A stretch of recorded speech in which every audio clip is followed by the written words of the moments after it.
un adjectif. Donc, un adjectif, j'ai oublié le terme, qualificatif, hein? Qualificatif, oui. C'est ça? Non. Quand il dit toujours, sans cesse. Qui exagère. Ouais. Pour mettre l'accent, en fait. Impératif. Un impératif, merci. Je cherchais, merci. Il met un impératif là-dessus. Il dit toujours, sans cesse, en toutes choses. Avec, à la fin du verset 18, c'est à votre égard la volonté de Dieu. C'est ce que vous devez faire pour Dieu. Et donc, durant ces 3 dimanches qui vont arriver, on va étudier ensemble ces 3 impératifs. On va étudier ensemble ces 3 versets. Et donc, le titre de notre message aujourd'hui est « Soyez toujours joyeux ». Qu'est-ce que cela signifie pour nous? Pourquoi nous devons être toujours joyeux? Qu'est-ce que Dieu nous demande à travers cela? Et on vit des épreuves sombres. On est en train de vivre des difficultés. On a le coronavirus, on est tous enfermés, on doit porter les masques. On entend des gens qui meurent autour de nous. On voit des gens, les hôpitaux qui sont débordés, ça ne va plus. En Inde, on a décidé de ne plus accepter les gens dans les hôpitaux. Donc on laisse les portes fermées et les gens meurent dans la rue. Et puis Dieu nous donne ce commandement. Soyez toujours joyeux. Pas juste une fois de temps en temps, pas juste le lundi matin quand on se lève, ou bien, non, toujours. L'impératif, il est là. Alors, comment faire pour être toujours joyeux quand l'ennemi nous attaque de toutes parts? Quand les épreuves sont là? Quand les difficultés sont là? C'est ce que j'aimerais voir avec vous au travers de 4 points. Alors la première chose, premier point, c'est reconnaissez que cette joie ne vient pas de nous.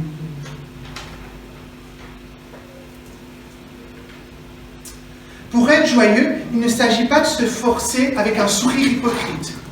On ne va pas dire, le jour de l'enterrement d'un de nos amis, je vais être joyeux, et on fait un sourire comme ça, et allez, on y va, hein? Non. Joyeux ne veut pas dire être hypocrite. La joie est quelque chose que le Seigneur nous donne à travers le Saint-Esprit. Nous dit Galates 5, verset 22.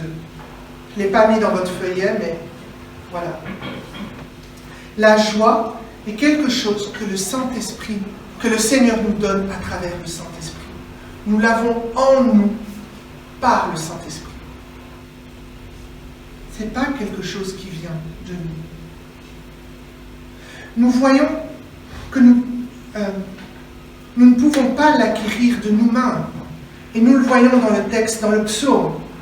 Tu mets dans mon cœur plus de joie qu'ils n'en ont quand ils abandonnent leur froment et leur mou.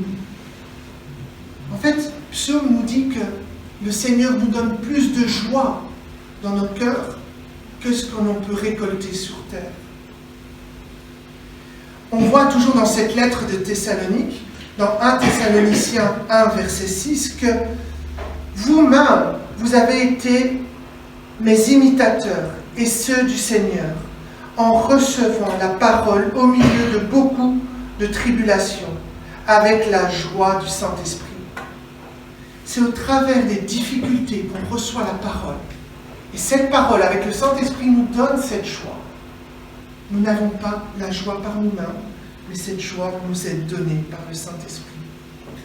Jean 15, 11 nous dit « Je vous ai dit ces choses, afin que ma joie soit en vous, et que votre joie soit parfaite. » Le Seigneur nous dit, je suis désolée, le Seigneur nous dit, Jésus dit clairement, je vous ai dit toutes ces choses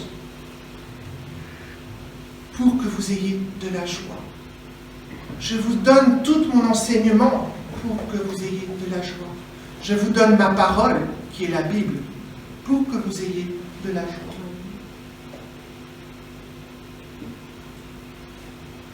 Ce n'est pas une histoire de tous les jours, ou d'une heure ou d'un instant. Je suis joyeux seulement parce que tout va bien.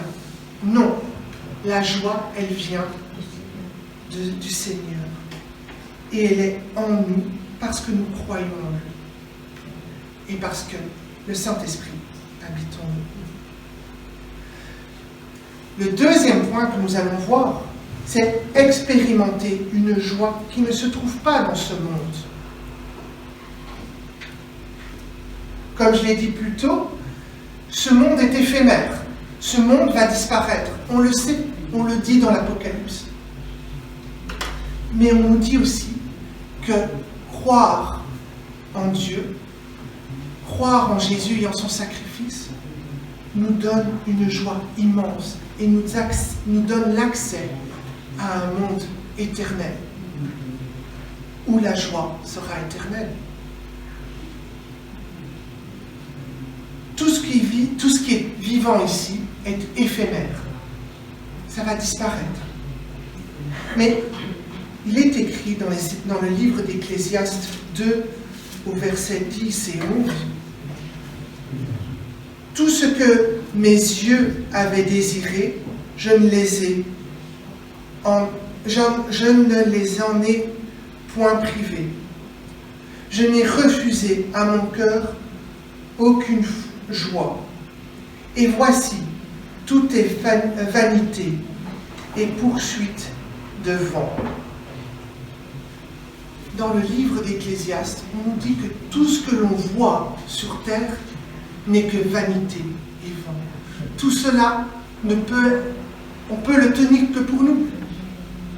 Dans d'autres passages, on nous dit que le trésor de la terre va rouiller, périr et disparaître.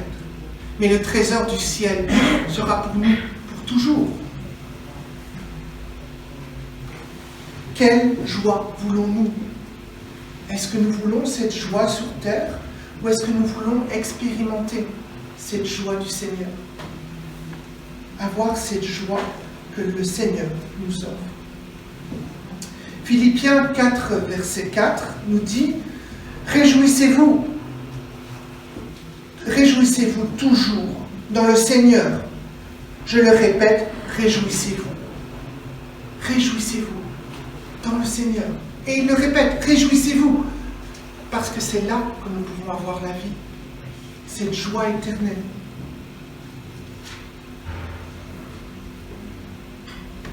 Et on ne va pas avoir de joie à travers des choses simples comme la télé, les amitiés. On peut avoir des joies à travers des amitiés.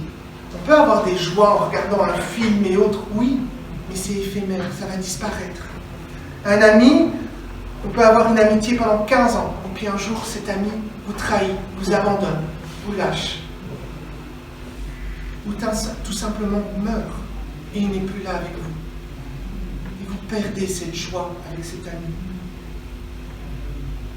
Néhémie 8, 10 nous dit « Ne vous affligez pas, car la joie de l'Éternel sera votre force. » Néhémie est en train de nous dire « Ne vous attachez pas à cette joie de la terre, parce qu'au moment où vous la perdrez, vous serez triste, vous vous sentirez abandonné, délaissé, oublié. Mais accrochez-vous à cette joie de l'Éternel, parce que celle-là sera votre force. Elle sera toujours présente. Elle sera votre socle.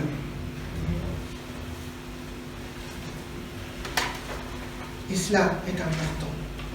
Donc, expérimentons cette joie que le Seigneur nous offre. Et puis, le troisième point, je l'ai divisé en deux parties. J'ai oublié de maintenir. Le troisième point, je l'ai divisé en deux parties. C'est réaliser que la venue de Jésus est une source de joie. Et je vais dire que la première chose, c'est que la venue de Jésus est un sujet de joie.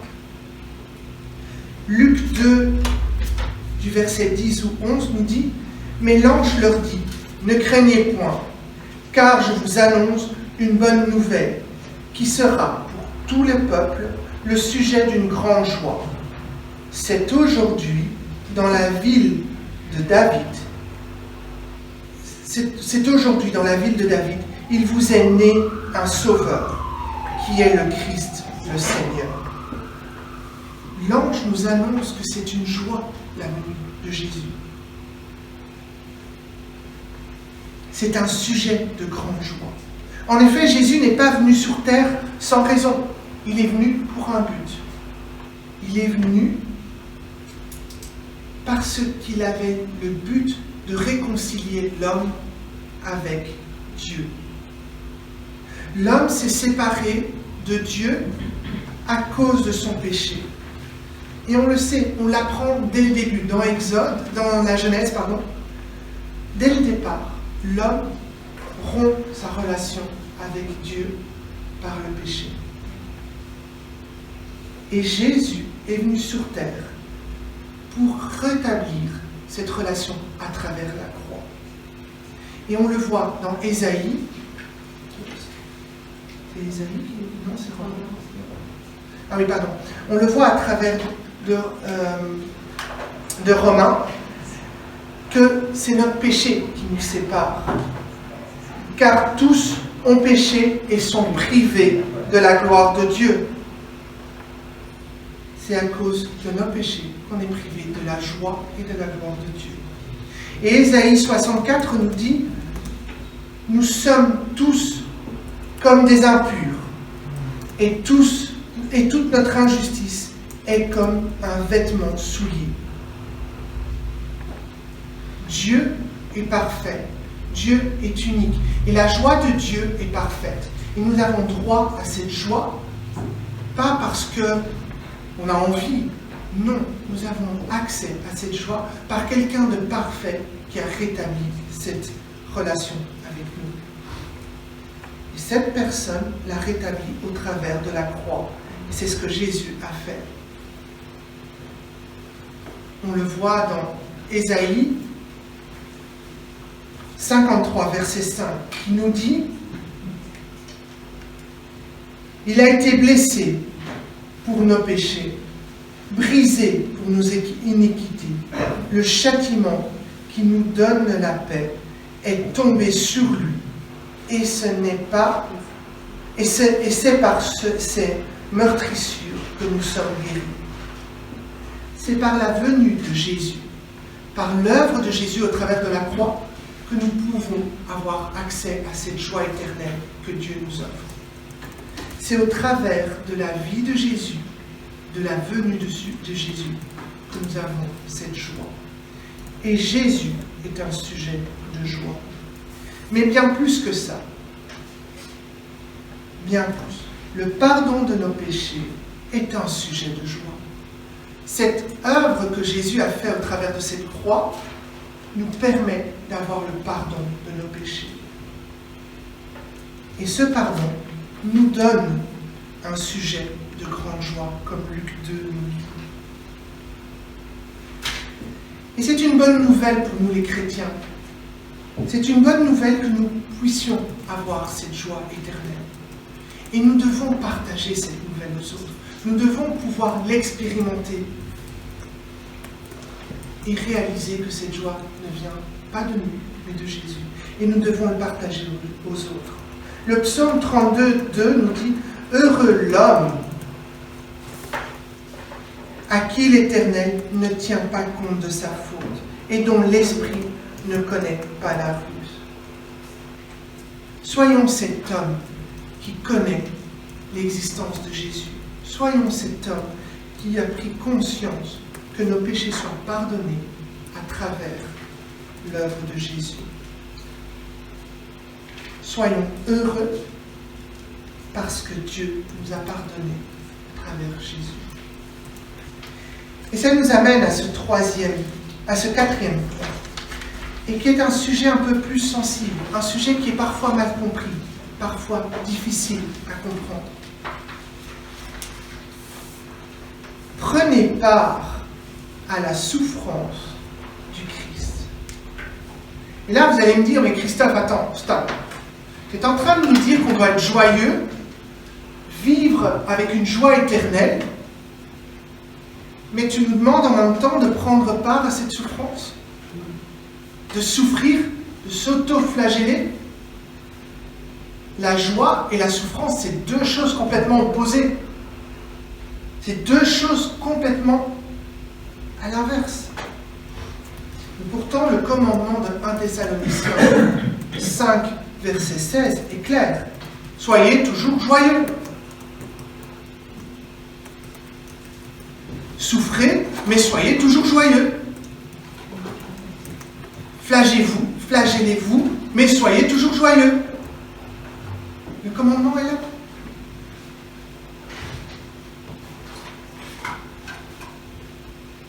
Et nous trouvons un indice de cette compréhension à ce commandement dans 1 Pierre 4, 13, qui nous dit « Réjouissez-vous, au contraire, de la part que vous avez aux souffrances de Christ, afin que vous soyez aussi dans la joie et dans l'allégresse lorsque sa gloire apparaîtra. »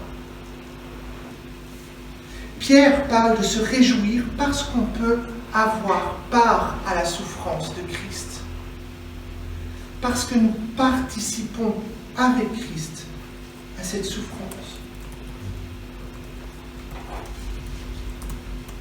La souffrance de Christ correspond aux souffrances par lesquelles il est passé afin de nous libérer de nos péchés. Une vie de victoire sur le péché est une vie extrêmement joyeuse. Si nous prenons conscience de la souffrance de Christ, que nous souffrons avec lui, et que cette souffrance nous amène à la victoire sur le péché, nous avons une vie de joie. Une vie qui est dans la joie.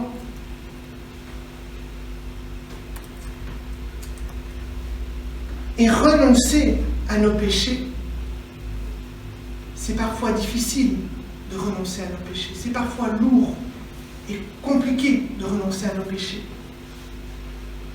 Mais c'est aller vers la joie du Seigneur. On est là en train de vous dire, écoute Christophe, tu as le choix. Ou bien t'amuser avec des milliers de femmes, comme tu veux, ou bien n'aimer qu'une seule femme et être dans le Seigneur. Pour quelqu'un qui a peut-être cet appétit, je vais dire sexuel, c'est difficile de renoncer à toutes ces femmes et de se focaliser que sur sa femme unique. C'est lourd. Mais le fait de renoncer à ce péché, d'éloigner de lui ce péché, de cet appétit sexuel, va lui apporter une joie immense, une vie de joie. Et c'est cela que j'aimerais vous apprendre ce matin. C'est cela que j'aimerais vous enseigner ce matin. Soyez joyeux en toutes circonstances. Ça ne veut pas dire qu'il ne faut pas être triste ou qu'il faut pas être... qu'il faut être tout le temps avec un large sourire. C'est pas ça que je suis en train de vous dire. Ce que je suis en train de vous dire, c'est que vous allez passer par des épreuves, que vous allez passer par des moments difficiles, où vous allez pleurer, être triste. Oui, mais pensez que le Seigneur est là pour nous, et qu'à travers lui, nous pouvons avoir cette joie éternelle. Pensez qu'à travers ces épreuves, nous pouvons ressortir grandis, plus fort, plus grand, et que nous pouvons nous rapprocher de la gloire du Seigneur. Pensez qu'à travers ces épreuves que nous vivons, le Seigneur est passé par là, et qu'il est ressuscité après cela. Et cela doit nous donner une joie énorme. Ça doit nous apporter une joie plus grande. Et en terminant, en concluant un peu à travers ce message, j'aimerais que vous reteniez ceci. Si vous devez retenir quelque chose par rapport à ça, à ce message, c'est que tout d'abord, nous devons prendre conscience et reconnaître que la joie ne vient pas de nous, mais elle vient de Dieu et de son Saint-Esprit. que nous devons expérimenter cette joie du Seigneur. Et l'expérimenter comment? En lisant sa parole, en priant avec le Seigneur, en vivant avec le Seigneur. Alors nous pourrons expérimenter cette joie que le Seigneur nous offre. Nous devons réaliser que cette source de joie, elle est venue par Christ. Prendre conscience que sans le salut, nous n'avons pas accès à cette joie. Réaliser que si nous voulons avoir cette joie du Seigneur, nous devons accepter le Seigneur dans notre vie. Avoir cette vie de rédemption. Dire, oui Seigneur, j'accepte ce sacrifice que tu as fait pour nous. J'accepte cette mort sur la croix pour nous pardonner de nos péchés. Et que cette joie vient de toi, Seigneur. Nous devons prendre part à cette souffrance du Seigneur en acceptant justement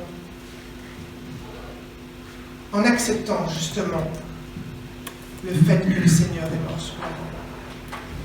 Et enfin, dernier point, et c'est peut-être le point le plus important pour nous chrétiens, et c'est la chose que j'aimerais que vous reteniez ce matin, c'est que vous rendez témoignage de cette joie aux autres. Soyez des témoins de cette joie par rapport aux gens qui nous entourent. On a un exemple avec Iris et sa belle-sœur. Ils vivent une épreuve dans la famille. Ils ont leur frère, le frère d'Iris qui est décédé, et le mari de sa belle-sœur qui est décédé. Mais Iris est dans cette joie du Seigneur. Elle sait que le Seigneur est là pour le soutenir et elle est en train de partager cela avec sa belle-sœur. On le voit à travers tout ce qu'elle fait pour elle, la prière qu'elle fait pour elle. Elle est un témoignage. C'est cela que le Seigneur nous demande de faire. Soyons un témoignage Soyons un témoignage de cette joie du Seigneur. Matthieu 5,13 dit « Vous êtes le sel de la terre, mais si le sel perd de sa saveur, avec quoi la lui rendra-t-on » Ne perdons pas la saveur du Seigneur. Continuons à être remplis de cette joie du Seigneur. Parce que cette saveur qu'on parle dans Matthieu, c'est cette joie du Seigneur. C'est ce que Dieu nous apporte. Nous sommes le sel de la terre et ne perdons pas cette saveur. Ne perdons pas la joie du Seigneur. Animons-la et offrons-la aux gens qui nous entourent. Et Psaume 100, au verset 1 et 2, nous dit « Poussez des cris de joie en l'honneur de l'Éternel, habitants de toute terre. Servez le Seigneur, l'Éternel avec joie. Venez avec allégresse dans sa présence. » Servons le Seigneur avec joie. Soyons constamment dans la joie. Prions. Merci Seigneur parce que tu nous as enseigné à travers ce commandement.